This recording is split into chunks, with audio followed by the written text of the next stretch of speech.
How's it going, guys? Good. To see you.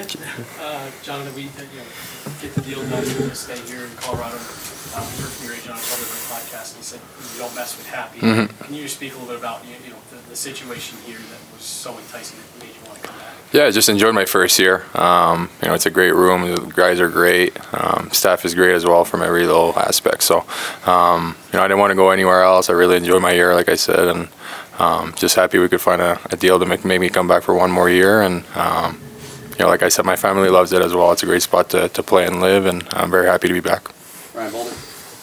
Joe, what are your expectations for yourself entering this year after the way last year was obviously a little different now Yep. for you coming in? Yeah, just kind of the way the year finished last year, midway through the year, I kind of found my game. I just want to keep building on that. I don't really have numbers or goals or points expectation. Just to get better every day. I know it's a cliche, but kind of build on what I did at the end of last year. Colleen. Cale, you had a busy summer, getting married, congratulations.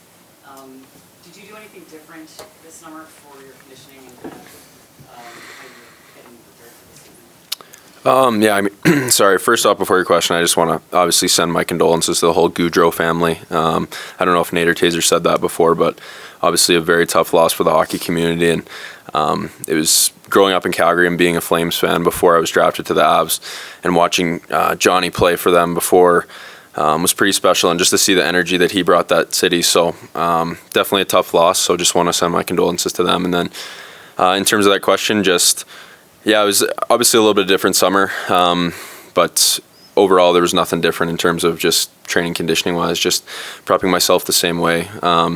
Just a couple extra weekends in different locations, but yeah. Go Troy, then Megan. Cale, Coach Bednar said that regarding Val, there needs to be forgiveness and that he would be welcomed back with open arms. Is there anything, and I ask you, Jonathan, as well, anything you would need to hear as players from him to welcome back with open arms? Yeah, I mean, again, Val is a guy, he means so much to our group, and to be able to hopefully get him back in November is going to be huge. And again, we trust in his process and that he's done the right things to get better, and we're going to welcome him back to the best of our abilities, and whatever that means for him coming in, and whatever we got to do to help him out is our goal. So, yeah. Megan. Cale, with a lot of the additions to the defensive group this year, what are you most looking forward to with some of the reinforcements coming? I'm excited.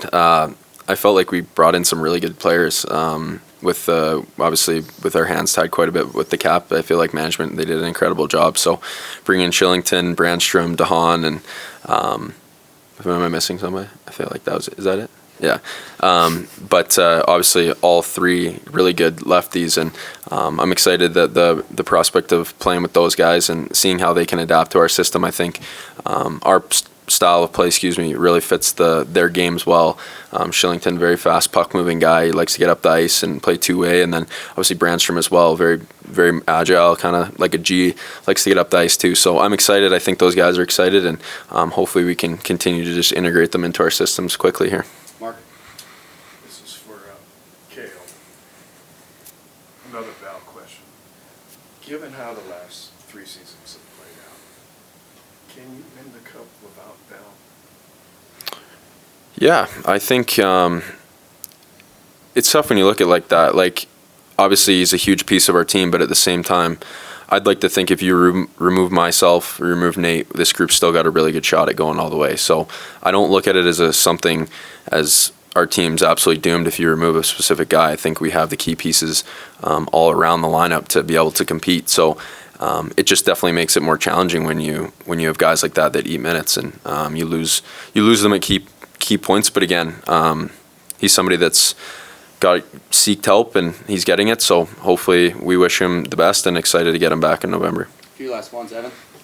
Gabe said about a month ago that this for you, that it's not a matter of if, it's more when he comes back. Having been around his rehab the last several months, do you guys start to feel optimistic that you guys are going to get your captain back?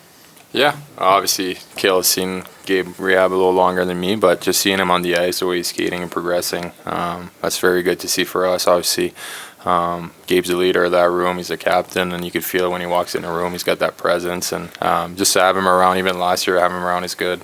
Talking hockey with him, talking other stuff from off the ice, but just seeing the progression of his workouts and his skating, it's definitely a plus for us. Last two, Corey. Cale, I mean, Jared said that the goal here is still the same as the past handful of years, but just not having Gabe and Val and Missouri to start, how was that? It seems like it might be a different camp than like a quote-unquote home camp. Yeah, obviously